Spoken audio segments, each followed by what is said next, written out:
Well, joining us now from London is Fawaz Gerges. He's a professor of international relations at the London School of Economics. Good to have you back with us, Professor.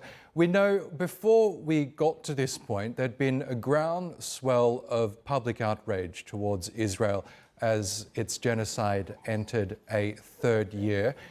We know that governments around the world had also expressed its condemnation towards Israelis' actions in Gaza, with a number of Israel's Western allies declaring their support for an independent Palestinian state. To what extent has that external pressure played into Israel and the other parties agreeing to this ceasefire? Well, good morning. I think what we have seen in the past few days is the special relationship between the United States and Israel. There is massive political and moral damage to Israel worldwide, even in the United States itself. Public opinion polls and surveys show a radical shift in public opinion in most Western countries against Israel because of the, crimes, war crimes, and the war of extermination against the Palestinians. But what we have seen in the past few days is that if the United States is genuine, if the United States is serious about exerting pressure on Israel, Israel behaves. This particular deal, what we have heard in the past 24 hours, could not have happened, would not have happened if it was not for President Trump telling Netanyahu, behave.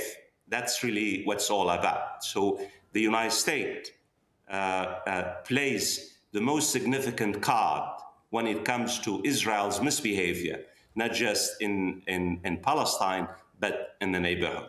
The second point I want to say is that, let's really isolate everything else and focus on the human aspect. I think what we have seen, what we have heard, is the beginning of the end of the catastrophic humanitarian situation in Gaza, the beginning of the end of the unbearable and unimaginable pain and loss and suffering of the Palestinian people, and also the pain and the horror of the Israeli hostages. What comes next is more complicated, more difficult, and I'm not really basically optimistic about the next phase, what's going to happen in Gaza. Yes, you mentioned the suffering of the Palestinian people. We know that a genocide has been declared for the enclave. Before that, a famine was declared in parts of Gaza as well. Under this deal, we can expect around 400 trucks daily to enter Gaza once the Israeli cabinet approves the deal later on Thursday. Do you think that will make a significant difference to the lives of Palestinians on the ground? Well, the Palestinian people have been starving. Israel has weaponized food and energy and medicine, and this is by itself a war crime. Israel has boasted about the fact that basically it will use food and medicine and energy in order to subjugate the Palestinian people and force Hamas to surrender. The United Nations and other organizations, as you know, declared famine and starvation in Gaza. Regardless when and if the war ends in the next few days, Gaza is no longer really. Think about it. The Palestinian Authority, Health Authority in Gaza says 67,000 people have been killed so far. Scientists worldwide, they're talking about 200,000 and 300,000 people who have been killed, not just 67. Not to mention that the habitat is destroyed. Agricultural land has been bulldozed. Clinics, hospital, schools. So yeah, in terms of food, it will make a bit of difference. But the question, the challenge facing, the Palestinian people, the 2.2 million Palestinian people, is that how will they survive in the future? They cannot feed themselves. You have 50 million tons of rubble in Gaza. It will take almost 20 years to get rid of the rubble.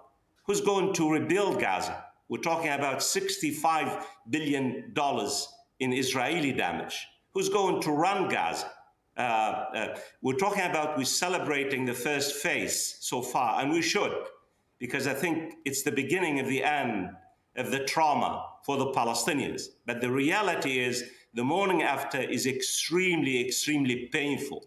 And I doubt it very much whether the Palestinian will be able to recover in a decade or two. It probably is going to take 4 or 5 decades for the Palestinians to begin the process of recovery, not to mention, psychological and mental trauma. You're talking about thousands of families have been wiped out in Gaza.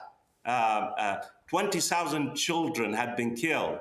The habitat, it's truly, we had never seen such a thing in this particular century. The crimes and the devastation and the pain and the loss and the suffering for the Palestinian people. Okay, Fawaz Gerges, always great to get your analysis. Thank you.